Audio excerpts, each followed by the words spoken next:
Hi everyone, welcome to back my YouTube channel S K G Jusari. आज के इस video के अंतर्गत क्लास 10th का जो चैप्टर अपना पांचवा चल रहा है उसके बारे में अध्ययन करेंगे। ऊर्जा संसाधन पढ़ रहे थे, प्राकृतिक संसाधन पढ़ाया था, उसकी कुछ बातें रह गई थी।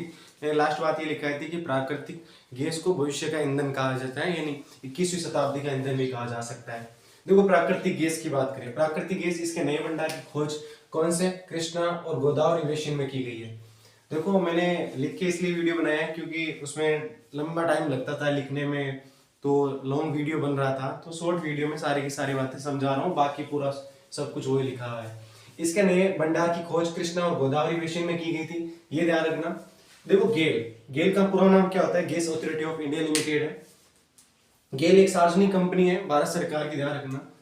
तो GAIL gas authority of India limited द्वारा निर्मित पहली पाइपलाइन, ध्यान रखना, पहली पाइपलाइन हजीरा विजयपुर जगदीशपुर, जिसको एचवीजे है कहा जाता है। इसकी लंबाई कितने किलोमीटर है? 1700 किलोमीटर है कहां में? आपको मैं बता देता हूं मैप बना के। देखो,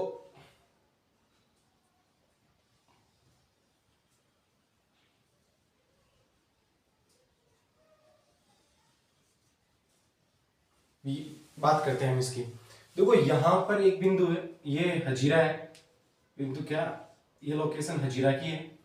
यहां एक है, इसका नाम है विजयपुर, और यहाँ इस जगह मैं यहाँ मिटा देता हूँ उत्तर भारत को, ध्यान रखना, फिर लिख देंगे हम। यहाँ लिख देता हूँ मैं उत्तर भारत, इस जगह पर है जगदीशपुर, ध्यान रखना। ये यहाँ से लेकर यहाँ तक इस प्रकार से जाती है। ये लगभग कितने किलोमीटर है? 1700 किलोमीटर है। ये कितने किलोमीटर है? 1700। हजीरा, ध्यान रखना, गुजरात के अंतर्गत है। विजयपुर ये है कहाँ पर है? मध्य प्रदेश के अंतर्गत है। जबकि जगदीशपुर कहाँ पर है? आपका यूपी के अंतर्गत है, ध्यान रखना। तो एक प्रमुख पाइपलाइन है। आपको इस अपना एक चैप्टर आएगा राष्ट्रीय अर्थव्यवस्था वाला, उसके बारे में जीवन रेखाएं, व्यापार, परिवहन और संचार के बारे में जब परिवहन पढ़ाऊंगा, पाइपलाइन बताऊंगा, तो प्रमुख 3 पाइपलाइन है। तो उनमें से एक प्रमुख पाइपलाइन है एचवीजे, हजीरा विजयपुर और जगदीशपुर वाली। इस पाइपलाइन के बारे में मैं आपको विस्तृत रूप से बताऊंगा उस समय। कितने किलोमीटर लंबाई है? ध्यान रखना, 1700 किलोमीटर लंबाई है। उसके आगे की चर्चा करेंगे इसके अंतर्गत। कहाँ है? हजीरा गुजरात के अंतर्गत, ध्यान रखना, गुजरात के अंतर्गत। इसके बाद विजयपुर एमपी और जगदीशपुर कहाँ पर है? यूपी के अंतर्गत है। 1700 किलोमीटर इसकी लंबाई है। आगे देखो, ये पाइपलाइन मुंबई हाई और बेसिन, जो गैसीय क्षेत्र को पश्चिम, कौन कौन से क्षेत्र को? इसको उत्तर क्षेत्र को और पश्चिमी क्षेत्र, पश्चिम और उत्तरी भारत में विभिन्न उर्वरकों और बिजली और औद्योगिक परिसरों से जोड़ा गया है। अब देखो, मुंबई हाई क्या है? पहली बात, ये मुंबई अपना है। मुंबई से इस अरब सागरीय बेसिन का अपतटीय क्षेत्र है मुंबई हाई, जहां भारत का सबसे बड़ा तेल उत्पादक क्षेत्र है, जिसे भारत का लगभग 63% तेल का उत्पादन किया जाता है मुंबई हाई से, जो लगभग 165 से 70 किलोमीटर की दूरी पर है मुंबई हाई। ये इससे कनेक्टेड है, ध्यान रखना, याद रखना। फिर हम बात करते हैं विद्युत की। ध्यान रखना, विद्युत कितने प्रकार से उत्पन्न की जाती है? विद्युत 2 प्रकार से उत्पन्न की जाती है। सबसे पहले प्रवाही जल द्वारा, प्रवाही जल द्वारा यानी बहता हुआ जल द्वारा, नदी, जिसमें हाइड्रो टरबाइन चलाकर उसको जल विद्युत उत्पन्न किया जा सकता है। जैसे मैं उदाहरण के तौर पर बताता हूं आपको। जैसे मान लेना, ये एक पहाड़ी क्षेत्र है, ठीक है, ये पठारी क्षेत्र है, यहां से कोई नदी निकली इस प्रकार, यहाँ टरबाइन लगाए, टरबाइन लगाने के बाद में इसके द्वारा इस जल विद्युत का निर्माण करना, इसके माध्यम से जल विद्युत उत्पादन किया जाता है। दूसरा है अन्य ईंधन द्वारा। अन्य ईंधन द्वारा कौन से? ऊर्जा के वो स्रोत, कार्बनिक स्रोत की बात कर रहे हैं यहाँ पर, जिसमें कार्बन का उत्सर्जन होता है, कोयला, पेट्रोल और प्राकृतिक गैस, इनको जलाने से टरबाइन चलाकर ताप विद्युत में उत्पन्न की जाती है। याद रखना, एक तो जल द्वारा होता है, एक अन्य ईंधन द्वारा। अब बहते हुए जल से जल विद्युत उत्पन्न की जाती है, जो कि एक नवीकरणीय योग्य संसाधन है। ये आपको पता है। अभी जल संसाधन की शुरुआत हुई है, असमाप्य भी है, ध्यान रखना, जबकि ये समाप्य है। अन्य ईंधन खनिज जो कार्बनिक है, कोयले से, प्राकृतिक गैस से या पेट्रोल से, इनसे उत्पन्न होने वाली जो विद्युत है वो समाप्त हो जाएगा एक दिन। कोयला, पेट्रोल, प्राकृतिक गैस, तो ध्यान रखना अनवीकरणीय संसाधन है, जबकि ये नवीकरणीय संसाधन है। भारत में अनेक बहुउद्देशीय परियोजनाएं हैं जो विद्युत ऊर्जा उत्पन्न करती है। भारत में, वापस देखना, भारत में अनेक से बहुउद्देशीय मल्टीपर्पज प्रोजेक्ट है जो विद्युत ऊर्जा उत्पन्न करती है। कौन कौन सी है? जैसे इसमें दे रखा है बांकड़ा नांगल, उसके बाद में दामोदर घाटी, ये झारखंड में स्थित है। कहां पर स्थित है? ये झारखंड में। ये डीवीसी, आपको पता है डीवीसी कहा जाता है इसे, दामोदर वैली कॉर्पोरेशन। ये टेनेसी नदी है ना, जो यूएसए की है, 1948 में इसकी स्थापना हुई थी, उसके आधार पर इसे बनाए गए हैं। एक है कोपली हाइडल परियोजना, ये असम की प्रमुख परियोजना है, ध्यान रखना। कौन सी? कोपली हाइडल। इसके बाद बात करते हैं तापीय ऊर्जा की या ताप विद्युत की। ताप विद्युत ऊर्जा कहां से? ये कोयला से, यानी कार्बनिक खनिजों से, कोयला, पेट्रोलियम और प्राकृतिक गैस, इसके प्रयोग से उत्पन्न की जाती है। कौन सी? विद्युत घरों के अंतर्गत। हम तापीय ऊर्जा के बारे में पहले बता चुका हूं मैं वैसे।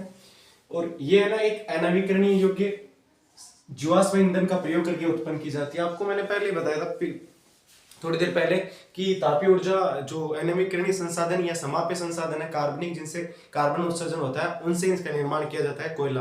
भारत के लगभग 60 से लेकर 65% ऊर्जा का उत्पादन किसके माध्यम से किया जाता है? कोयले के माध्यम से किया जाता है। कोयला पेट्रोल के माध्यम से, कोयले के माध्यम से मुख्य, ध्यान रखना।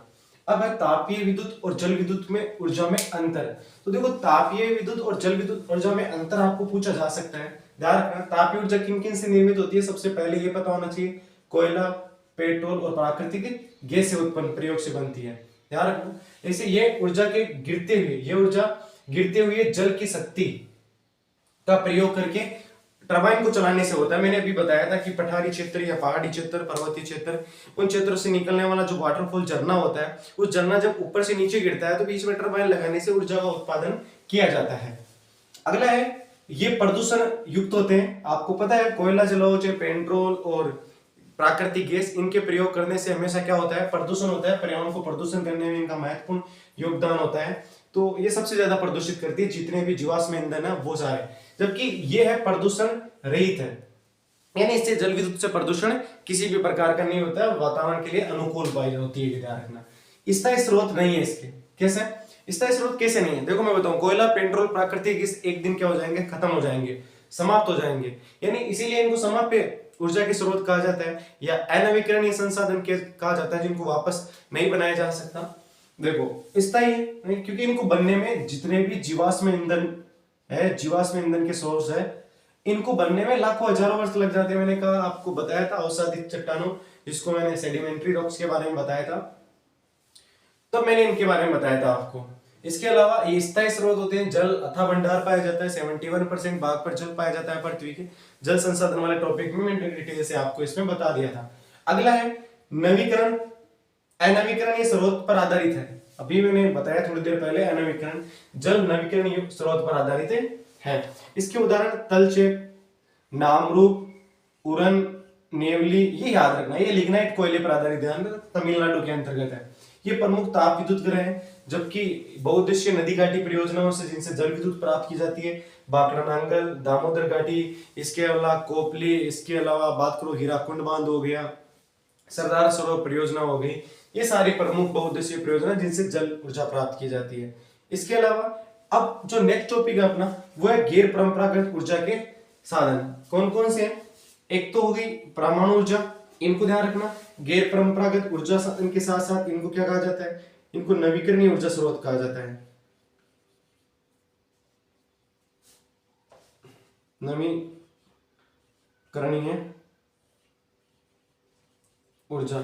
इसके अलावा इनको असमाप्य संसाधन कहा जाता है।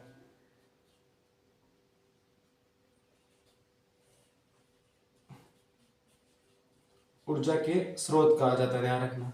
तो इसके आपको उदाहरण याद रखने कुछ, परमाणु ऊर्जा हो गई, सौर ऊर्जा, पवन ऊर्जा, बायोमास, बायोगैस, ज्वारीय ऊर्जा और भूतापीय ऊर्जा इसके प्रमुख उदाहरण है। तो सबसे पहले हम बात करेंगे परमाणु ऊर्जा के बारे में। अणुओं की संरचना को बदलने से प्राप्त की जाती है, यानी अणुओं को विखंडन करने से कौन सी ऊर्जा प्राप्त की जाती है? परमाणु ऊर्जा प्राप्त की जाती है, ध्यान रखना। जब ऐसा परिवर्तन किया जाता है तो उष्मा के रूप में काफी ऊर्जा क्या होती है? विमुक्त होती है। जब ऐसा परिवर्तन किया जाता है, ध्यान रखना, किस परमाणु ऊर्जा के अंतर्गत? परमाणु के विखंडन करने से या परमाणु की संरचना बदलने से परिवर्तन किया जाता है, तो उष्मा के रूप में काफी ऊर्जा विमुक्त होती है और इसका उपयोग विद्युत ऊर्जा उत्पन्न करने में किया जाता है। किसके? परमाणुओं को अणु विखंडन करने के। परमाणु ऊर्जा को आणविक ऊर्जा भी कहा जाता है, ध्यान रखना। मैंने आपको बताया था इसके बारे में। देखो, यूरेनियम थोरियम, जो कि झारखंड और राजस्थान की कौन सी पर्वतमाला, अरावली पर्वतमाला। आपको पता है अभी यूरेनियम के भंडार हमारे राजस्थान के सीकर जिले के नीम का थाना और खंडेला के आसपास के क्षेत्र में निकले यूरेनियम के विशाल भंडार, जो माना जाता है कि भारत के तीसरे प्रमुख विशाल भंडारों में से एक है। तो ध्यान रखना, अरावली पर्वत श्रृंखला में पाए जाते हैं झारखंड और राजस्थान में। इसका प्रयोग परमाणु ऊर्जा या आणविक ऊर्जा के उत्पादन में किया जाता है। अगली बात करते हैं, देखो कि केरल में मिलने वाली मोनोजाइट रेत है। यहाँ है अपना केरल स्टेट, ध्यान रखना। ये रेत में थोरियम की मात्रा पाई जाती है। किसकी मात्रा पाई जाती है? थोरियम। थोरियम क्या है? परमाणु ऊर्जा धारण करने वाला एक प्रमुख पदार्थ है, थोरियम, यूरेनियम, बेरिलियम। तो देखो नेक्स्ट पॉइंट याद रखना आपको, क्या? परमाणु ऊर्जा को धारण करने वाले पदार्थ। आपको पूछे परमाणु ऊर्जा को धारण करने वाले पदार्थ कौन कौन से, या किन किन से हमें परमाणु ऊर्जा मिलती है, तो आप प्रमुख नाम क्या बताओगे? एक यूरेनियम हो गया, थोरियम हो गया और बेरिलियम हो गया। तो ये आपको मैं बताऊं 2022 में ये क्वेश्चन पूछा गया था, 2022 में, कि भारत के प्रमुख परमाणु ऊर्जा संयंत्र कौन कौन से हैं। तो भारत के प्रमुख परमाणु ऊर्जा संयंत्र मैप में पूछा गया था, 4 नंबर का आया था, ध्यान रखना इनमें से। तो 6 परमाणु ऊर्जा संयंत्र देखना भारत में। कितने परमाणु ऊर्जा संयंत्र? 6। तो आपको पहले इन 6 के नाम याद रखने हैं। सबसे पहले नरोरा है, उत्तर प्रदेश के अंतर्गत आता है। नरोरा के बाद में हम बात करें तो नरोरा यूपी का, राजस्थान में रावतभाटा आता है, चित्तौड़गढ़ के अंतर्गत। फिर राजस्थान के नीचे गुजरात के अंतर्गत काकरापार आता है, जिसको काकरापार कहा जाता है। ध्यान रखना, सूरत के पास ही में स्थित है, यहीं पर पास ही में अंकलेश्वर स्थित है। उसके बाद में महाराष्ट्र के अंतर्गत तारापुर है। उसके बाद में कर्नाटक में केगा है और तमिलनाडु में कलपक्कम है। तो प्रमुख का ध्यान रखना ये। सबसे पहले हम बात करें नरोरा कहां पर है? ध्यान रखना, नरोरा यूपी में है। कहां पर है नरोरा? यूपी के अंतर्गत। रावतभाटा की बात करें तो रावतभाटा है कहां पर? अपने राजस्थान के अंतर्गत है, चित्तौड़गढ़। काकरापार कहां है? ये गुजरात के अंतर्गत है। तारापुर कहां पर है? ये महाराष्ट्र के अंतर्गत है। केगा कहां है? ये कर्नाटक के अंतर्गत है। और कलपक्कम कहां पर? ये तमिलनाडु के अंतर्गत है। ये प्रमुख परमाणु ऊर्जा संयंत्र है। आपको इनको मैप के अनुसार ही साइड में आप मैप बना लेना और इनको प्रदर्शित कर देना। 2022 में पूछा तो 2024 में भी पूछे जाने की इसकी संभावनाएं बन सकती है। नरोरा, रावतभाटा, काकरापार, तारापुर, केगा और कलपक्कम, ये परमाणु ऊर्जा संयंत्र, ध्यान रखना। इनकी बहुत सारी इकाइयां हैं, इनसे विद्युत का उत्पादन किया जाता है। अगला हमारा अपरंपरागत, ध्यान रखना, नवीकरणीय संसाधनों में ऊर्जा है। सौर ऊर्जा में एक मुख्य रूप से एक प्रश्न याद रखना, भारत में सौर ऊर्जा का उज्जवल भविष्य उज्जवल है, क्यों है? देखो आपको मैं बताऊं, भारत एक उष्णकटिबंधीय देश के कारण सौर ऊर्जा की उत्पादन की क्षमता तथा उपयोग की अधिक संभावना है। कैसे? मैं आपको समझाता हूं, देखो कैसे है। सबसे पहले ये बताऊं उष्णकटिबंधीय होता क्या है। देखो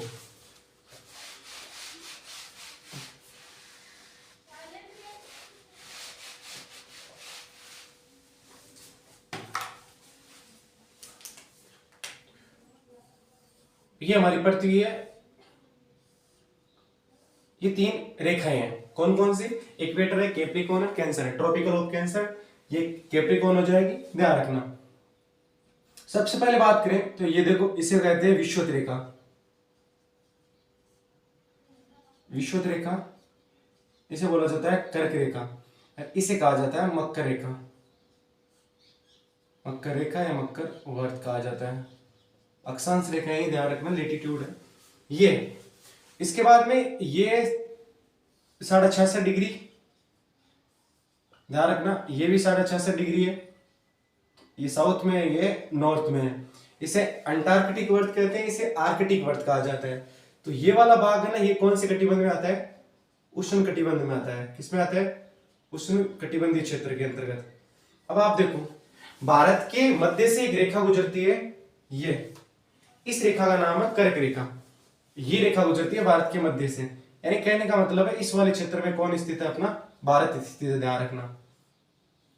ये वाले क्षेत्र में कौन स्थित है? भारत। तो भारत के बीच से उष्ण, तो नीचे वाला क्षेत्र उष्ण कटिबंधीय है, फिर उपोष्ण कटिबंध और शीतोष्ण कटिबंध के बारे में। और आपको पता है पूरे विश्व में सबसे ज्यादा तापमान कहां पर पड़ता है? तो शीतोष्ण कटिबंधीय क्षेत्र, न उष्ण कटिबंधीय। सबसे ज्यादा तापमान पड़ता है कहां पर? तापमान अधिक कहां होता है? उपोष्ण कटिबंधीय क्षेत्र के अंतर्गत होता है। तो इस वाले क्षेत्र में तापमान क्या होता है? अधिक होता है, और इससे ऊपर थोड़े से क्षेत्र में तापमान ज्यादा होता है, तो इस वाले क्षेत्र में। तो यहाँ पर सौर ऊर्जा की अपार संभावना है हमारे पास में, क्योंकि वर्ष भर सूर्य की किरणें पड़ती रहती है सीधी। तो ध्यान रखना ये बात आपको विशेष तौर पर। देखो, भारत एक उष्णकटिबंधीय देश है। देश के कारण सौर ऊर्जा की उत्पादन क्षमता व उपयोग की अधिक संभावनाएं है। और इसका कारण सौर ऊर्जा ये प्रदूषित रहित ऊर्जा के संसाधन है जिसको आसानी से उपयोग में लिया जा सकता है। ये नवीकरणीय ऊर्जा का स्रोत है, ध्यान रखना। और निम्न वर्ग के लोग आसानी से इसे क्या उठा सकते हैं, लाभ उठा सकते हैं, ये याद रखना। अगली ऊर्जा की बात करें तो अगली ऊर्जा है पवन ऊर्जा। कुछ ही बातें याद रखनी। पवन ऊर्जा आपको पता है ये फोटोवोल्टिक सौर ऊर्जा उससे प्राप्त की जाती है, प्लेटें आती है, आपको देखी होगी आपने खूब सारी। पवन ऊर्जा की बात करें तो भारत में पवन ऊर्जा फॉर्म की विशालतम पेटी पाई जाती है। कहां पर, तमिलनाडु में। ध्यान रखना सबसे ज्यादा उत्पादन करने वाला राज्य भी कौन सा है, तमिलनाडु है। तमिलनाडु में नागरकोइल से मदुरई के बीच में, ध्यान रखना, एक विशालतम पेटी है नागरकोइल से मदुरई तक एक ये पेटी अवस्थित है, ध्यान रखना, जिससे बहुत ज्यादा क्या की उत्पादन की जाती है, पवन ऊर्जा उत्पादन की जाती है। नागरकोइल और जैसलमेर देश में पवन ऊर्जा के प्रभावी प्रयोग के लिए जाने जाते हैं। यानी सबसे ज्यादा जो पवन ऊर्जा का प्रयोग किया जाता है वो कहां पर किया जाता है, तमिलनाडु। इसके लिए जैसलमेर राजस्थान के अंतर्गत किया जाता है। पूरा हो गया, नागरकोइल और जैसलमेर देश में पवन ऊर्जा के प्रभावी प्रयोग के लिए जाने जाते हैं। तो इस वीडियो को ज्यादा से ज्यादा शेयर करें अपने दोस्तों के साथ, और पसंद आए तो लाइक कमेंट जरूर करें। जय हिंद।